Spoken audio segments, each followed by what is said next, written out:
வணக்கம் நண்பர்களே.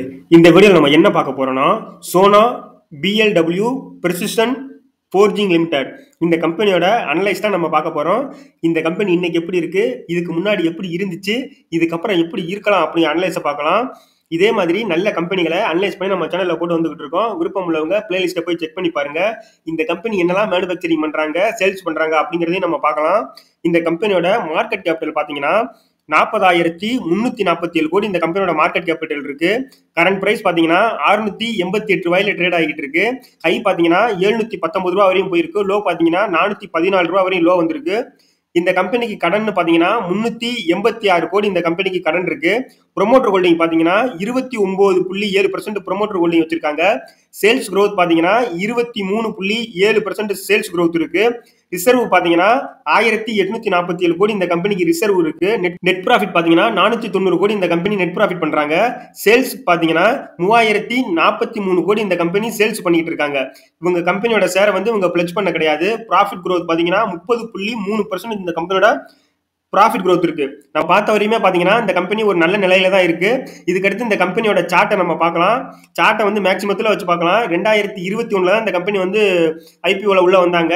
இப்போ 2024 வரை எப்படி ட்ரேட் ஆகிட்டு இருக்காங்கன்னு பாத்தீங்கன்னா, உள்ள வரும்போது 365 அந்த ரேஞ்சில் தான் லான்ச் ஆனாங்க. அதுக்கப்புறம் ஒரு நல்ல ஹை கொடுத்துருக்காங்க. 789 ரூபா வரையும் நல்ல ஹை போயிட்டு அதுக்கப்புறம் பாத்தீங்கன்னா ஒரு சரிவை சந்திச்சுன்னு சொல்லலாம். எந்த அளவுக்கு ஹை போச்சோ, லான்ச் எப்ப ட்ரேட் ஆக ஆரம்பிச்சோ அந்த ரேட்டுக்கே பழையபடி 400 சில்லறைக்கு வந்துருச்சு. இப்ப பாத்தீங்கன்னா பழையபடி இந்த கம்பெனி ஒரு நல்ல மூவ்மெண்ட் ஆகி பழைய ஹை லெவலுக்கு போய்கிட்டு இருக்கு. பழைய கையை உடைச்சு புதிய கை வைக்கிறதுக்கு கூட அதிக வாய்ப்பு இருக்கு இந்த கம்பெனி.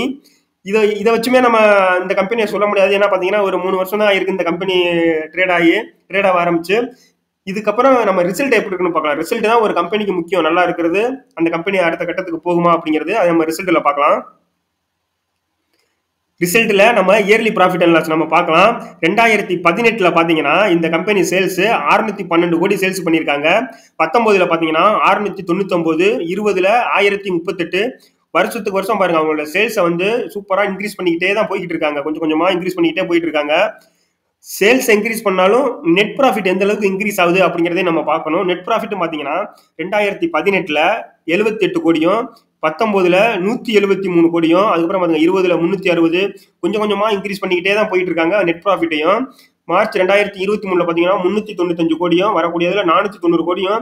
அந்த அளவுக்கு அவங்களோட நெட் ப்ராஃபிட்டையும் வருஷத்துக்கு வருஷம் இன்க்ரீஸ் பண்ணிக்கிட்டே தான் போய்கிட்டு இருக்காங்க.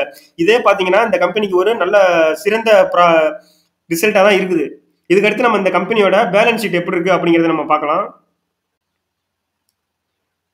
இந்த கம்பெனியோட பேலன்ஸ் ஷீட் நம்ம பார்க்கலாம். பேலன்ஸ் ஷீட்டை பொறுத்தவரை முக்கியமா ரிசர்வ் பாரம் வச்சு நம்ம பார்க்கணும். ரிசர்வ் இவங்க எவ்வளவு வச்சிருக்காங்கன்னு பாத்தீங்கன்னா செப்டம்பர் 2023 1847 கோடி கிட்ட ரிசர்வ் வச்சிருக்காங்க. கடன் பாத்தீங்கன்னா 386 கோடி தான் கடன் இருக்கு. கடனை பொறுத்தவரை இந்த கம்பெனிக்கு ஒரு பெரிய பிரச்சனையே கிடையாது. கம்மியான கடன் தான் இருக்கு. ரிசர்வ் பாத்தீங்கன்னா ரொம்ப அதிகமா வச்சிருக்கிறதுனால இந்த கம்பெனிக்கு ஒரு கடன் பெரிய பிரச்சனை கிடையாது. அதுக்கடுத்து இந்த கம்பெனியோட கார்பரேட் ஆக்ஷன் நம்ம பார்க்கலாம். அதுல டிவிடெண்ட் இவங்க எவ்வளவு கொடுக்குறாங்க அப்படிங்கறத நம்ம பார்க்கணும். அதுல 2022 பாத்தீங்கன்னா 2 வாட்டி டிவிடெண்ட் கொடுத்திருக்காங்க.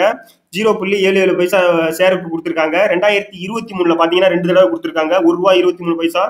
அதுக்கப்புறம் 2023 ஜூன்ல ₹1.53 கொடுத்திருக்காங்க. 2024 பாத்தீங்கன்னா பிப்ரவரியில ₹1.53 டிவிடெண்ட் கொடுத்திருக்காங்க. டிவிடெண்டை பொறுத்தவரையும் பெரிய லெவல்ல கொடுக்காருனாலும் ₹1 அந்த ரேஞ்சில கொடுக்கறது ஒரு நல்ல விஷயம் தான் இந்த கம்பெனிக்கு. அதுக்கடுத்து இந்த கம்பெனியோட ஷேர் ஹோல்டிங் பேட்டர்ன் நம்ம பார்க்கலாம். இந்த கம்பெனியோட ஷேரை யாரெல்லாம் ஹோல்டு பண்றாங்க அப்படின்னு. இந்த கம்பெனி பாத்தீங்கன்னா 2022 பாத்தீங்கன்னா ப்ரொமோட்டர் 67.18% வந்து ப்ரொமோட்டர் ஹோல்டு பண்ணாங்க. அதை வந்து 2023 பாத்தீங்கன்னா பாதியா கம்மி பண்ணிட்டாங்க. இது ஒரு நெகட்டிவா தான் இருக்கு இந்த கம்பெனிக்கு. இதனால அவங்க இந்த அளவுக்கு பெரிய அளவு ஒரு ஆஃப் அளவுக்கு உங்களோட ஷேரை வந்து வித்துட்டு வெளியேறிட்டாங்க. ஆனா வித்துட்டு இவங்க வெளியேறினாலும் அதை யார் பை பண்ணிருக்காங்கன்னு பாத்தீங்கன்னா எஃப்ஐஐ பை பண்ணிருக்காங்க. எஃப்ஐஐ 2022 8% வச்சிருந்தவங்க டிசம்பர் 2023 பாத்தீங்கன்னா கிட்டத்தட்ட 32%. அவங்க எந்த அளவுக்கு 25% 30% ஹோல்டு பண்ணதை இவங்க அப்படியே டேக் ஓவர் பண்ணிட்டாங்க எஃப்ஐஐ. அதுக்கடுத்து பாத்தீங்கன்னா டிஏஏ பாத்தீங்கன்னா 27% ஹோல்டு பண்றாங்க. பப்ளிக் பாத்தீங்கன்னா 9.51% ஹோல்டு பண்றாங்க.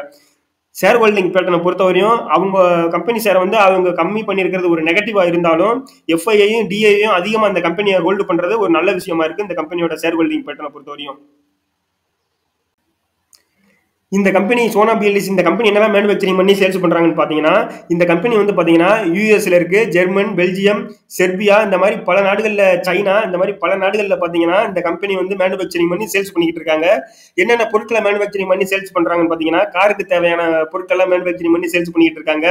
வெஹிக்கிள், காருக்கு இந்த மாதிரி பல வெஹிக்கிள்களுக்கு தேவையான பொருட்களை மேனுஃபேக்சரிங் பண்ணி சேல்ஸ் பண்றாங்க.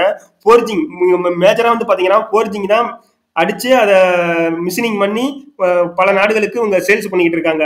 இந்த கம்பெனி பாத்தீங்கன்னா ஒரு லாங் டைம்ல மல்டிபேக்கர் ஆக கூட அதிக வாய்ப்பு இருக்கு. ஏன்னா இந்த கம்பெனி வந்து பாத்தீங்கன்னா வருஷத்துக்கு வருஷம் அவங்களோட சேல்ஸையும் சரி நெட் ப்ராஃபிட்டையும் சரி இன்க்ரீஸ் பண்ணிக்கிட்டே இருக்காங்க. குவார்டர் ஆன் குவார்டரும் பாத்தீங்கன்னா நல்லா தான் இந்த கம்பெனி பர்ஃபார்ம் பண்ணிக்கிட்டு இருக்கிறதுனால இந்த கம்பெனி ஒரு லாங் டைம்ல நல்ல மல்டிபேக்கர் ஆக கூட அதிக வாய்ப்பு இருக்கு. இந்த கம்பெனியை வாட்ச் லிஸ்ட்ல போட்டு வச்சுக்கிட்டு நீங்க வாட்ச் பண்ணிக்கிட்டே வாங்க. இதே மாதிரி நல்ல ப்ராஃபிட் கொடுத்துக்கிட்டே இருந்தா நம்ம கொஞ்சம் கொஞ்சமா இன்வெஸ்ட்மெண்ட் பண்ண கூட இந்த கம்பெனில ஸ்டார்ட் பண்ணலாம். ஒரே நேரத்துல அதிகமான இன்வெஸ்ட்மெண்ட் அந்த கம்பெனில போடாம கொஞ்சம் கொஞ்சமா நம்மளால முடிஞ்ச அளவுக்கு கம்மியா எவ்வளவு இன்வெஸ்ட்மெண்ட் பண்ண முடியுமோ இன்வெஸ்ட்மெண்ட் பண்ணிக்கிட்டு இந்த கம்பெனி எந்த அளவுக்கு வளர்ந்துகிட்டே இருக்கோ அது மாதிரி அதுக்கு தகுந்த மாதிரி நம்மளோட இன்வெஸ்ட்மெண்ட்டையும் கொஞ்சம் கொஞ்சமா அதிகரிச்சுக்கிட்டே போலாம் ஒழிஞ்சு ஒரேடியா அந்த கம்பெனில அதிகமா யாரும் இன்வெஸ்ட்மெண்ட் பண்ணாதீங்க.